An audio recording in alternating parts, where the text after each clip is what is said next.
so people don't forget.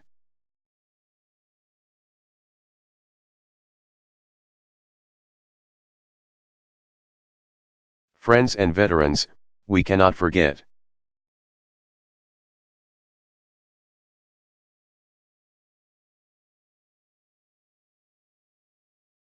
What we must not forget is that D-Day was a time and a place where the bravery,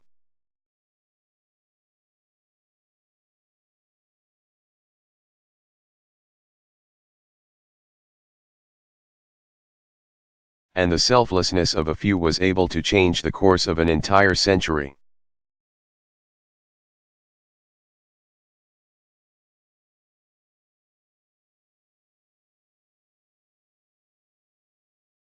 At an hour of maximum danger, amid the bleakest of circumstances,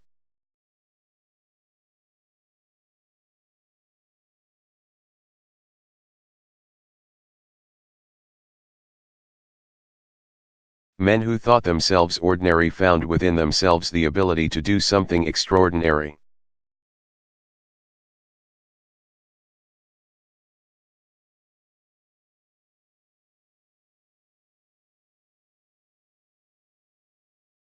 They fought for their moms and sweethearts back home, for the fellow warriors they came to know as brothers.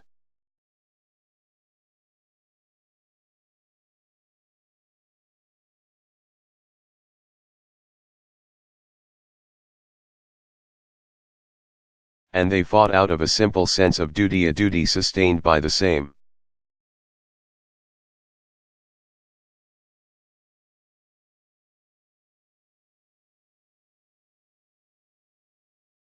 Ideals for which their countrymen had once fought and bled for over 2 centuries.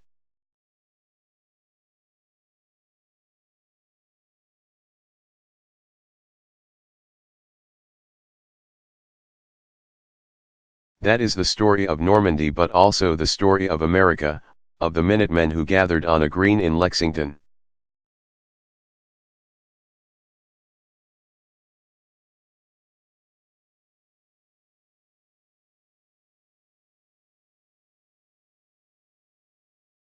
Of the Union boys from Maine who repelled a charge at Gettysburg.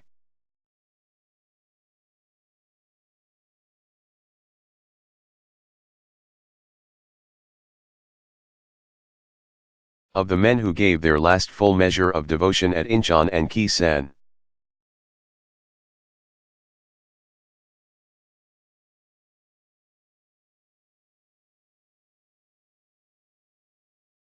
Of all the young men and women whose valor and goodness still carry forward this legacy of service and sacrifice.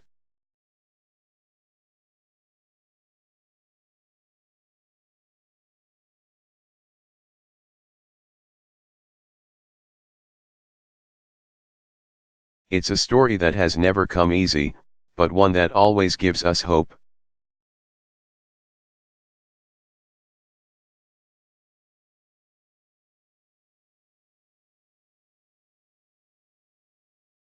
For as we face down the hardships and struggles of our time, and arrive at that hour for which we were born,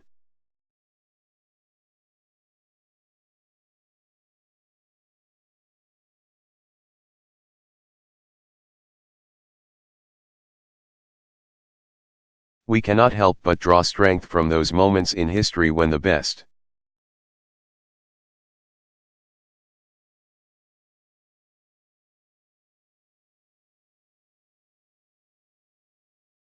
among us were somehow able to swallow their fears and secure a beachhead on an unforgiving shore.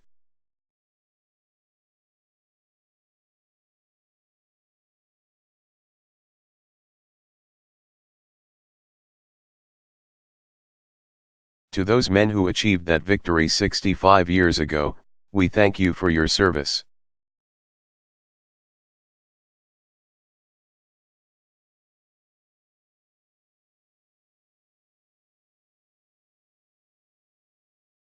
May God bless you, and may God bless the memory of all those who rest here.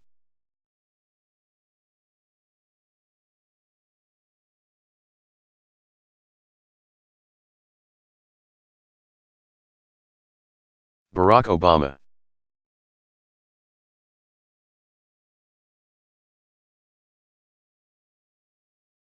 70th Anniversary of D-Day Address.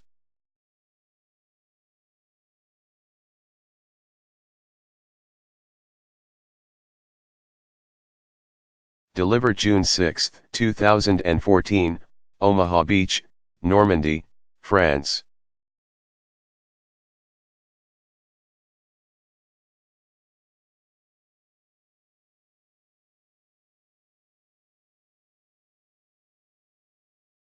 President Hollande, to the people of France, friends, the family, our veterans.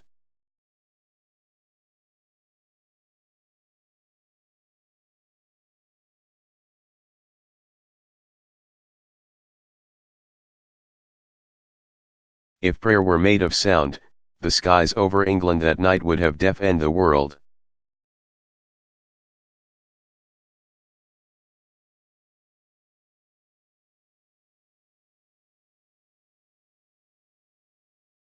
Captains paced their decks.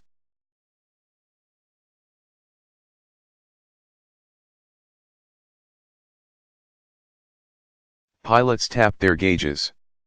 Commanders pored over maps, fully aware that for all the months of meticulous planning,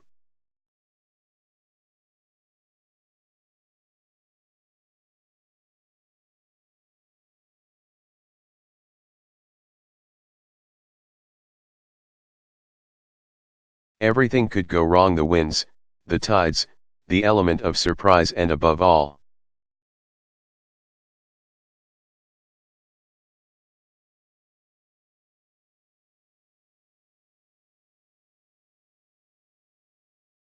the audacious bet that what waited on the other side of the channel would compel men not to shrink away, but to charge ahead.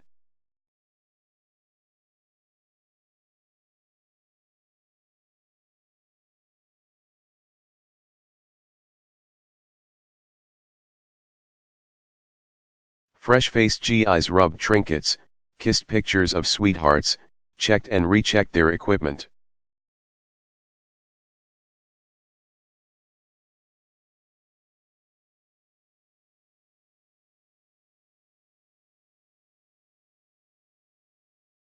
God, asked one, give me guts. And in the pre-dawn hours, planes rumbled down runways.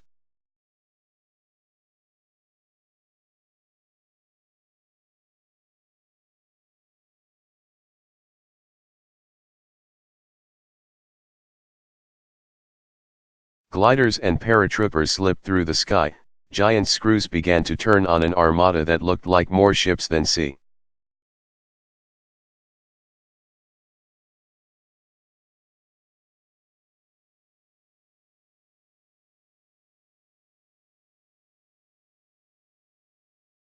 And more than 150,000 souls set off towards this tiny sliver of sand upon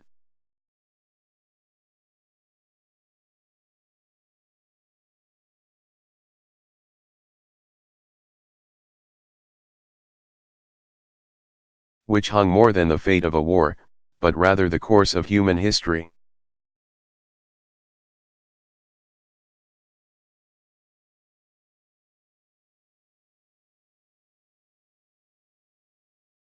President Hollande, distinguished guests, I'm honored to return here today to pay tribute to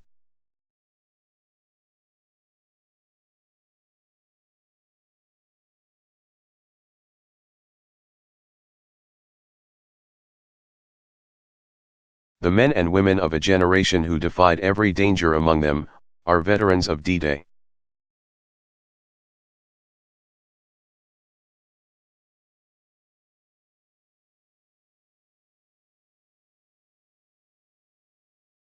And, gentlemen, we are truly humbled by your presence here today.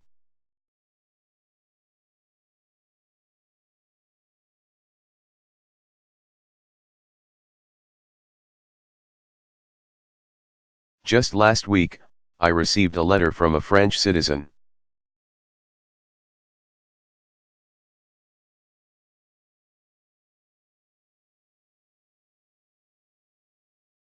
Dear Mr. President, and the American people, he wrote, we are honored to welcome you, to thank you.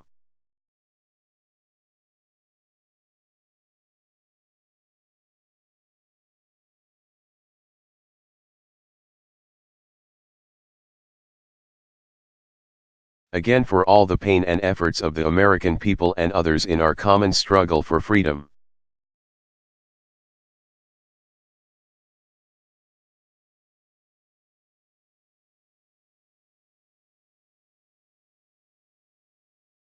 Today, we say the same to the people of France.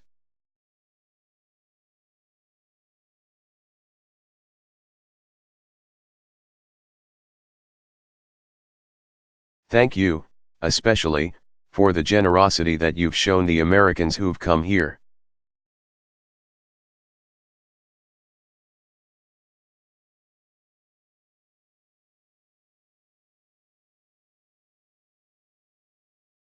Over the generations to these beaches, and to this sacred place of rest for 9,387 Americans.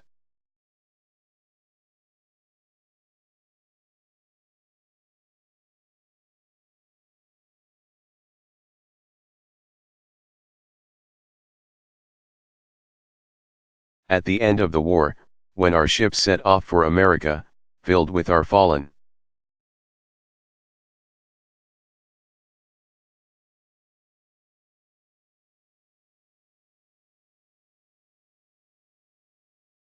tens of thousands of liberated Europeans turned out to say farewell, and they pledged to take care of the more than 60.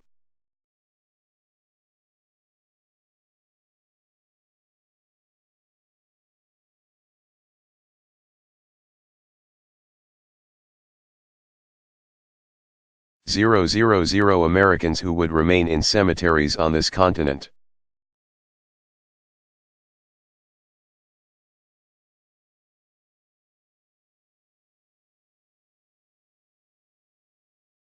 In the words of one man, we will take care of the fallen as if their tombs were our children's.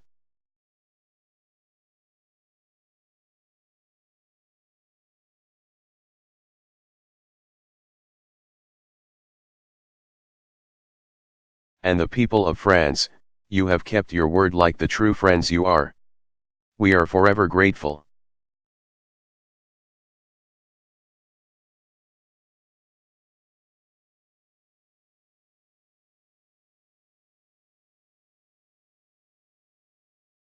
Here, we don't just commemorate victory, as proud of that victory as we are.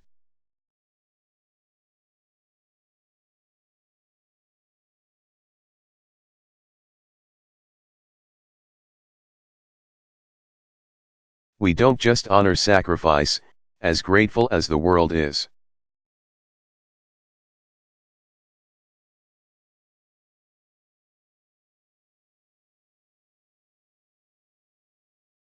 We come to remember why America and our allies gave so much.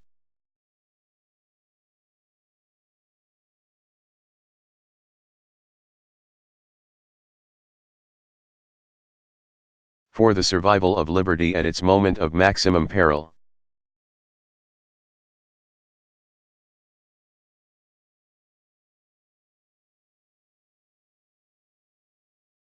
We come to tell the story of the men and women who did it.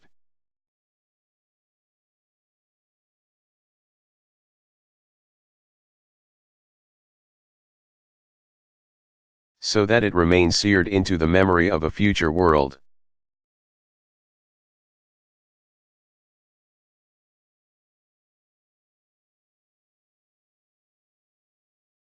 We tell this story for the old soldiers who pull themselves a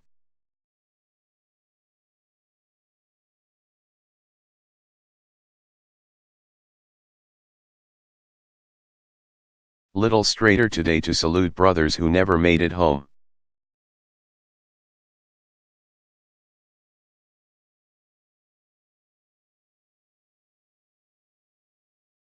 We tell the story for the daughter who clutches a faded photo of her father.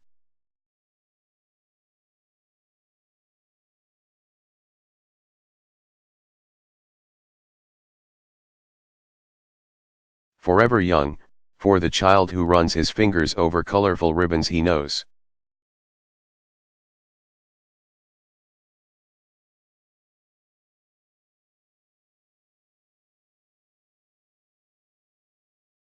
Signify something of great consequence, even if he doesn't yet fully understand why.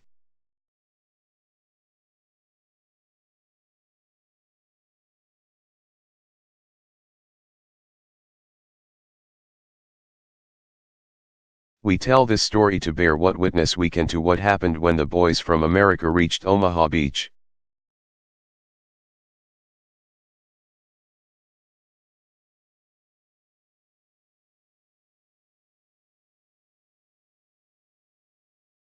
By daybreak, blood soaked the water, bombs broke the sky.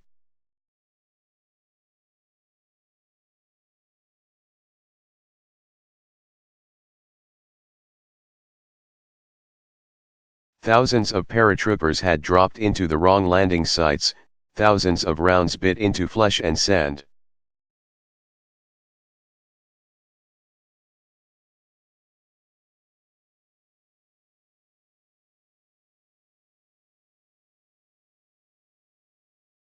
Entire companies' worth of men fell in minutes. Hell's Beach had earned its name.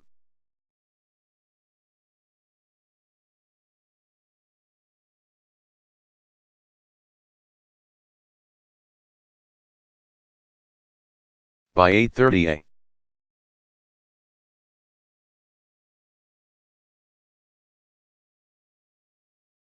a.m., General Omar Bradley expected our troops to be a mile inland.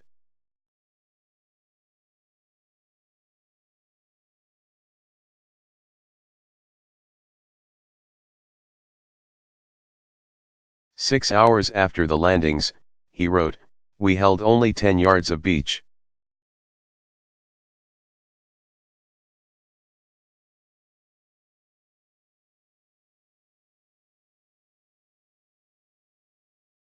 In this age of instant commentary, the invasion would have swiftly and roundly been declared.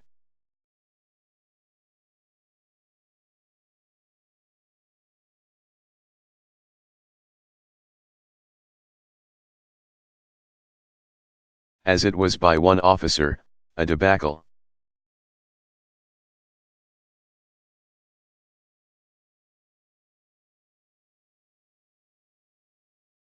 But such a race to judgment would not have taken into account the courage of free men.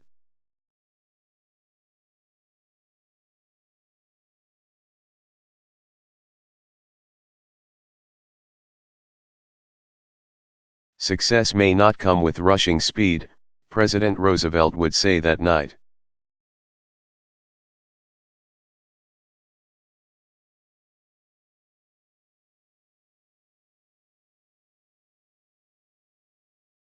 But we shall return again and again.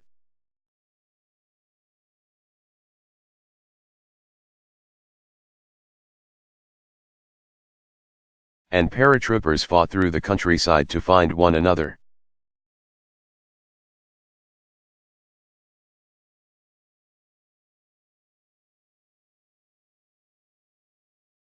Rangers pulled themselves over those cliffs to silence Nazi guns.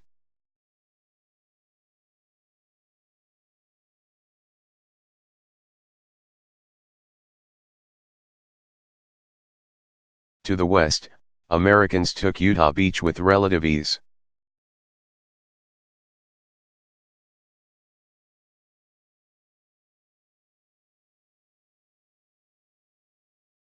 To the east, the British tore through the coast.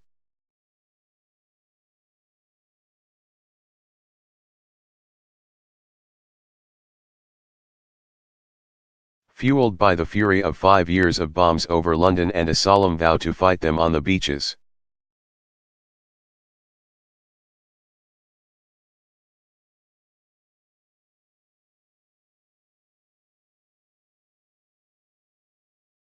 The Canadians, whose shores had not been touched by war, drove far into France.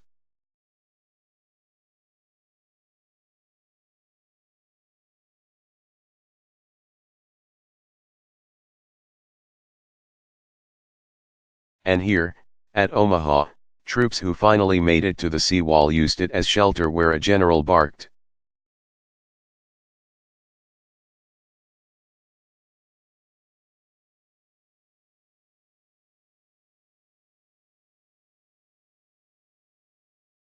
If you're Rangers, lead the way.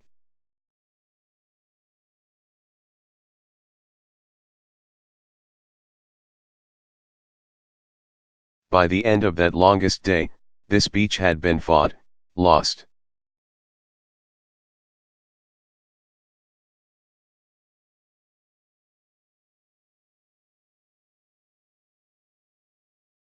Refought, and won a piece of Europe once again liberated and free.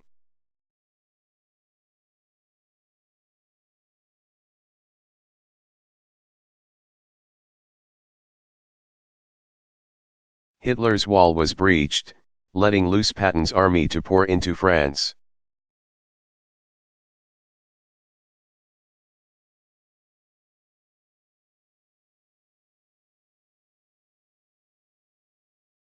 Within a week, the world's bloodiest beach had become the world's busiest port.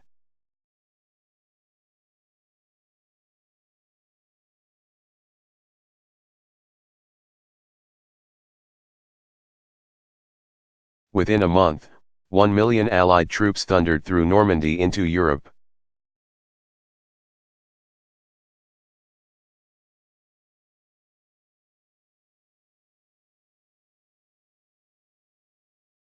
And as our armies marched across the continent, one pilot said it looked as if the very crust of the earth had shaken loose.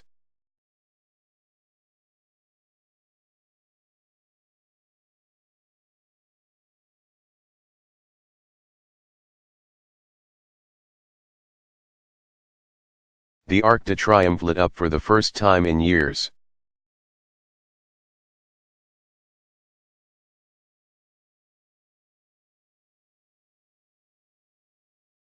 And Paris was punctuated by shouts of Vive la France, and Vive les États-Unis.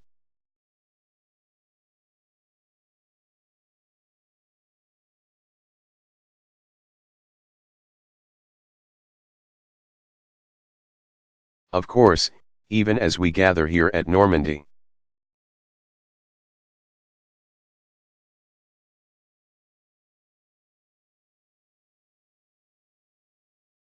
We remember that freedom's victory was also made possible by so many others who wore America's uniform.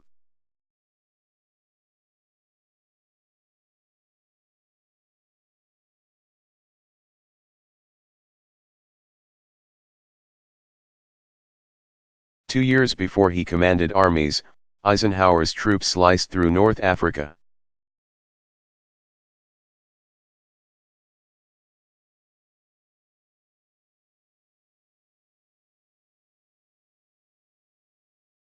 Three times before D-Day, our GIs stormed the beaches at Sicily, Salerno, Anzio.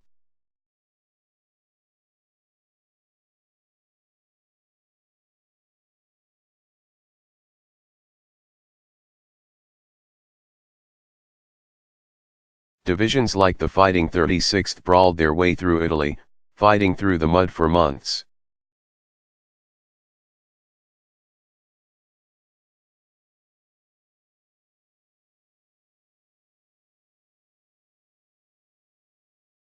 Marching through towns past waving children before opening the gates to Rome.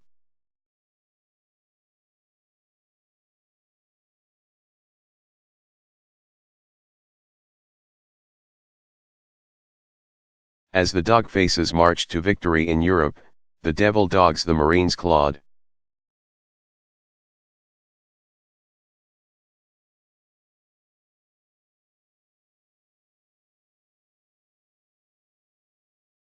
Their way from island to island in the Pacific, in some of the war's fiercest fighting.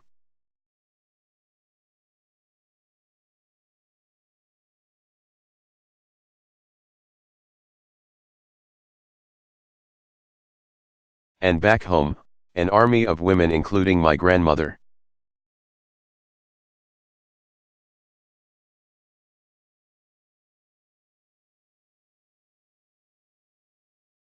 Rolled up their sleeves to help build a mighty arsenal of democracy.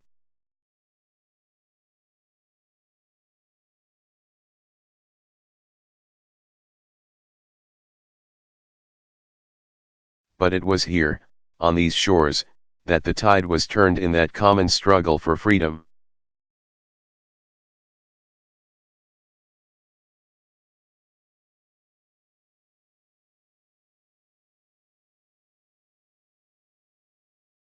What more powerful manifestation of America's commitment to human freedom than the sight of wave?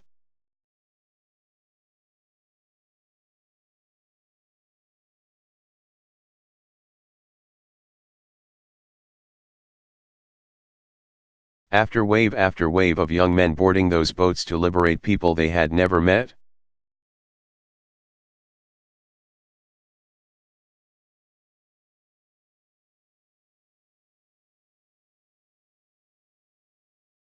We say it now as if it couldn't be any other way.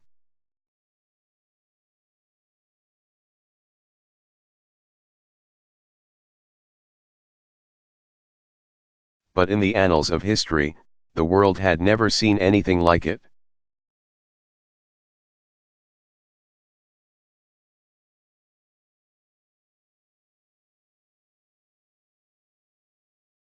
And when the war was won, we claimed no spoils of victory, we helped Europe rebuild.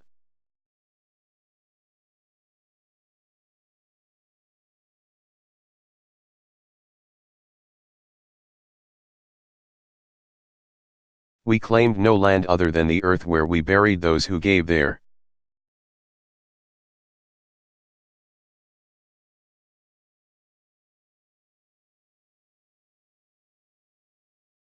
Lives under our flag and where we station those who still serve under it.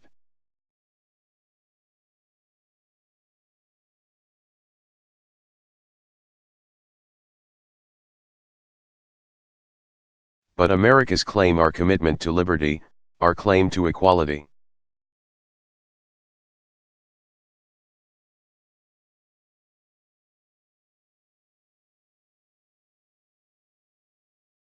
Our claim to freedom and to the inherent dignity of every human being that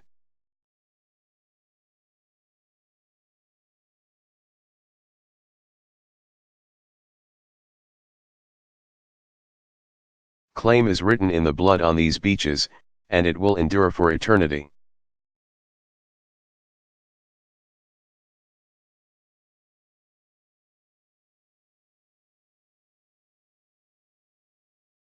Omaha, Normandy, this was democracy's beachhead.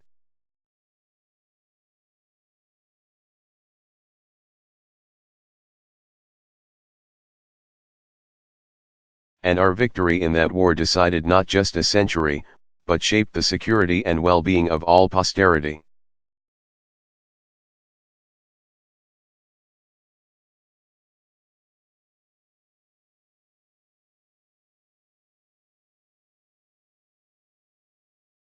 We worked to turn old adversaries into new allies. We built new prosperity. We stood once more with the people.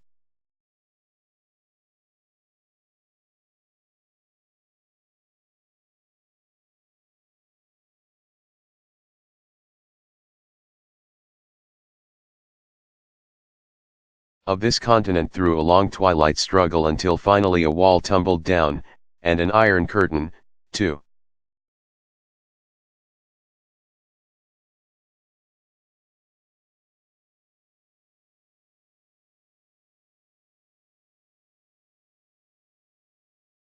And from Western Europe to East, from South America to Southeast Asia, 70 years of democratic movement spread.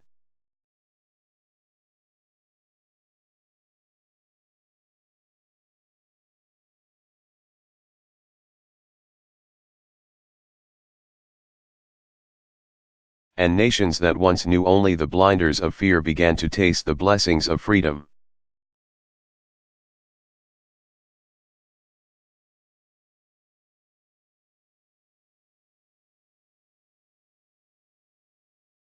None of that would have happened without the men who were willing to lay down